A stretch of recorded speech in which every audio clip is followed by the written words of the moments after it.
ಕಾಂಗ್ರೆಸ್ ಮುಖಂಡರಾದಂಥ ಕಾವು ಹೇಮನಾಥ್ ಶೆಟ್ಟಿ ಅವರು ನಮ್ಮ ಜೊತೆ ನೇರ ಸಂಪರ್ಕದಲ್ಲಿದ್ದಾರೆ. ನಮಸ್ಕಾರ ಹೇಮನಾಥ್ ಶೆಟ್ಟಿ. ನಮಸ್ತೆ. ಏನಾಯ್ತು, ನಿರೀಕ್ಷೆ ಇಟ್ಕೊಂಡಿದ್ರ? ಏನ್ ನಿರೀಕ್ಷೆ ಇತ್ತು ಕಾಂಗ್ರೆಸ್ಗೆ ಅಂತ?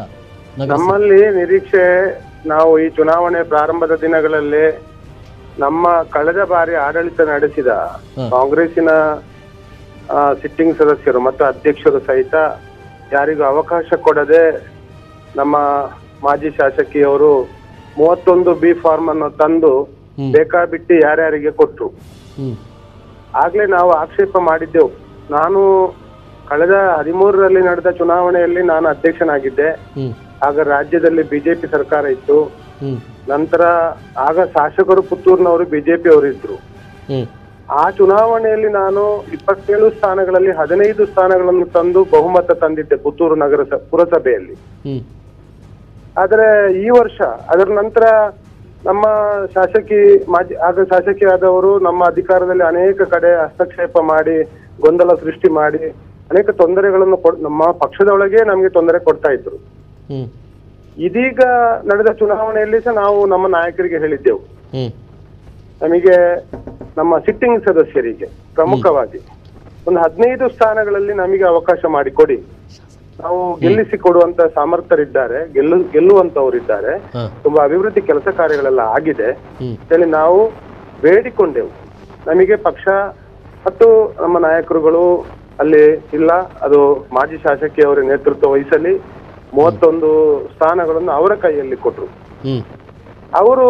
ಅವರಾದ್ರೂ ಒಂದು ರೀತಿಯಲ್ಲಿ ಎಲ್ಲರನ್ನು ವಿಶ್ವಾಸಕ್ಕೆ ತೆಗೆದುಕೊಂಡು ಪಕ್ಷದ ಹಿತದೃಷ್ಟಿಯಲ್ಲಿ ನಡ್ಕೊಳ್ಬೇಕಿತ್ತು.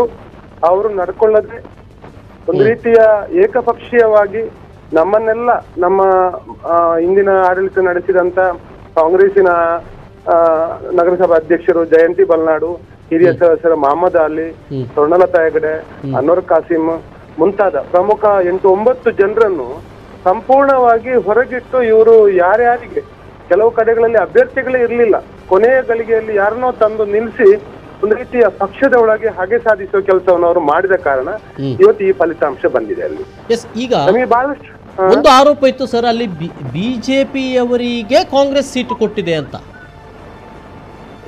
ಬಿಜೆಪಿಯಲ್ಲಿ ಹಿಂದೆ ತೊಡಗಿಸಿಕೊಂಡಿದ್ದವರಿಗೆ ಕಾಂಗ್ರೆಸ್ನಲ್ಲಿ ಸೀಟು ಕೊಡಲಾಗಿದೆ ಅನ್ನುವಂತ ಆರೋಪಗಳು ಕೂಡ ಇತ್ತು, ಹೌದಾ? ಅದು ಅಲ್ಲ, ನಾನು ಹೇಳುದು ಅದು ಬಿಜೆಪಿಯ ಕಾಂಗ್ರೆಸ್ ಎಸ್ಡಿಪಿ ಯಾರ್ಯಾರು ಅಂತ ಗೊತ್ತಿಲ್ಲ. ನಮ್ಮ ಕಾರ್ಯಕರ್ತರೇ ಅಲ್ಲ, ಅವ್ರು ಪಕ್ಷಕ್ಕಾಗಿ ಸಕ್ರಿಯವಾಗಿ ದುಡಿದುಕೊಂಡವರಲ್ಲ. ಯಾರ್ಯಾರಿಗೆ ಜನ ಇಲ್ಲ ಅಂತ ಹೇಳಿ ಯಾರ್ಯಾರನ್ನ ನಿಲ್ಲಿಸುವಂತ ಪರಿಸ್ಥಿತಿ ಕೊನೆಗೆ ಕಾಂಗ್ರೆಸ್ ಅಲ್ಲಿ ಆಗಿತ್ತು. ನಾನು ಅದನ್ನ ಆಗ್ಲೇ ಆಕ್ಷೇಪ ಮಾಡಿದ್ದೆ. ಜೊತೆಗೆ ಕಳೆದ 5 ವರ್ಷಗಳಲ್ಲಿ ಕಾಂಗ್ರೆಸ್ಗೆ ಅವಕಾಶ ಕೊಡಲಾಗಿತ್ತು, ಎಲ್ಲ ಬಂಡಾಯಗಳು ಎಲ್ಲ ಆಗಿ ಈ ರೀತಿಯ ಪರಿಸ್ಥಿತಿಗೆ ಬರಲಿಕ್ಕೆ ಆ 5 ವರ್ಷಗಳ ಅತಂತ್ರ ಸ್ಥಿತಿಯು ಕಾರಣ ಅಂತ ಅನ್ನೋದು ಅಲ್ಲ. ಅತಂತ್ರ ಆದ್ರೂ ನಾವು ಕೊನೆಯ 2.5 ವರ್ಷದಲ್ಲಿ ಮೀಸಲಾತಿಯಲ್ಲಿ ನಮ್ಮ ಅಧ್ಯಕ್ಷರಿದ್ರು ಮತ್ತು ಕಳೆದ ಒಂದು ಉಪಚುನಾವಣೆಯಲ್ಲಿ ನಾವು 3 ಸ್ಥಾನಗಳನ್ನು ಗೆದ್ದು ಒಂದು ರೀತಿಯ ಅಭಿವೃದ್ಧಿ ಪರವಾದ ಕೆಲಸ ಕಾರ್ಯಗಳು ನಗರಸಭೆಯಲ್ಲಿ ಆಗಿತ್ತು. ಆಗಿರುವಾಗ ನಮಗೆ ಇಷ್ಟು ಹಿನ್ನಡೆ ಆಗುವಂತ ಪರಿಸ್ಥಿತಿ ಇರಲಿಲ್ಲ.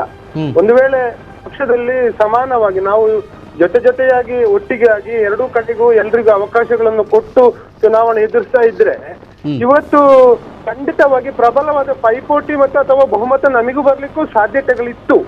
ಆದ್ರೆ ಇದರ ಲಾಭ ಸಂಪೂರ್ಣವಾಗಿ ಬಿಜೆಪಿಗೆ ಇವತ್ತಾಗಿದೆ. ಅದು ಬಿಟ್ರೆ ಬಿಜೆಪಿಯ ಬಗ್ಗೆ ಒಳ್ಳೆ ಆಡಳಿತ ಅವರು ನೀಡಬಹುದು ಅಂತ ಹೇಳುವ ವಿಚಾರವನ್ನು ನಾವು ಇವತ್ತು ಒಪ್ಪಿಕೊಳ್ಳಿಕ್ಕೆ ಆಗುದಿಲ್ಲ. ಇವತ್ತು ನಮ್ಮೊಳಗಿನ ಗೊಂದಲ ಅವರಿಗೆ ಲಾಭ ಆಗಿರಬಹುದು ಅಂತ ಹೇಳುವಂತದ್ದನ್ನೇ ನಾನು ಇವತ್ತು ಹೇಳ್ತಾ ಇದ್ದೇನೆ. ಅದರಲ್ಲೂ ನಮ್ಮ ಮಾಜಿ ಶಾಸಕಿ ಶಕುಂತಲಾ ಶೆಟ್ಟಿ ಅವರ ಸರ್ವಾಧಿಕಾರ ದುರಹಂಕಾರ ಇಲ್ಲಿ ಹೆಚ್ಚು ಪರಿಣಾಮ ಬಿದ್ದು ಪಕ್ಷ ಸರ್ವನಾಶ ಆಗುವ ಪರಿಸ್ಥಿತಿಗೆ ಮುಟ್ಟಿ ಆಗಿದೆ ಇವತ್ತು. ಇದೇ ನಮ್ಮ ನಾಯಕರಿಗೆ ನಾವು ಇವತ್ತು ಮನದಟ್ಟ ಮಾಡುವ ಪ್ರಯತ್ನವನ್ನು ಮಾಡ್ತಾ ಇದ್ದೀವಿ. ಸರ್, ಅದನ್ನ ಈಗ ಕೇಳಲಿಕ್ಕೆ ಹೋಗ್ತಾ ಇದ್ದೇನೆ.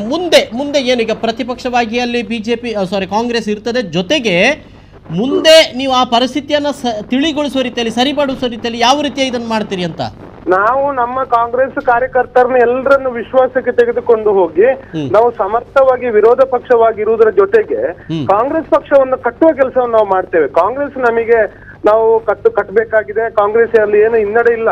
ಇದರ ಒಂದು ರೀತಿಯ ದುರ್ಲಾಭ ಅಂದ್ರೆ ಇಲ್ಲಿ ನಮ್ಮೊಳಗೆ ಇರುವಂತ ವಿವಾದ ಮಾಜಿ ಶಾಸಕಿ ಶಕುಂತಲಾ ಶೆಟ್ಟಿ ಅವರ ಸರ್ವಾಧಿಕಾರದಿಂದ ಈ ಪರಿಸ್ಥಿತಿ ಇಲ್ಲಿ ಆಗಿದೆ. ಅದೆಲ್ಲ ನಾಯಕರುಗಳಿಗೆ ಗೊತ್ತಾಗಬೇಕು, ಗೊತ್ತಾಗಿದೆ.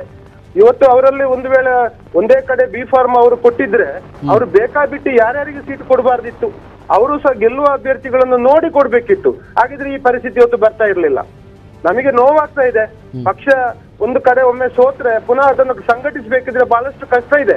ನಾನು ಹೇಳ್ತಾ ಇದ್ದೇನೆ, ಕಳೆದ ಬಾರಿ ಬಿಜೆಪಿ ಇರುವಾಗ, ಬಿಜೆಪಿ ಸರ್ಕಾರ ಇರುವಾಗ, ಬಿಜೆಪಿ ಶಾಸಕರು ಇರುವಾಗ ನಾವು ಬಹುಮತ ಬಂದಂತ ಒಂದು ನಗರಸಭೆ ಇವತ್ತು ನಮ್ಮ ಸರ್ಕಾರ ಇರುವಾಗ, ನಮ್ಮ ಎಲ್ಲ ನಾಯಕರು ಇರುವಾಗ ಈ ರೀತಿ ಪರಿಸ್ಥಿತಿ ಆಯ್ತು ಅಂತ ಹೇಳುವ ನೋವು ನಮ್ಮನ್ನು ಕಾಡ್ತಾ ಇದೆ ಇವತ್ತು. ಎಸ್ ಸರ್, ಧನ್ಯವಾದಗಳು ಸರ್ ನಮ್ಮ ಜೊತೆ ಮಾತಿಗೆ ಸಿಕ್ಕಿದ್ದಕ್ಕೆ. Okay okay okay.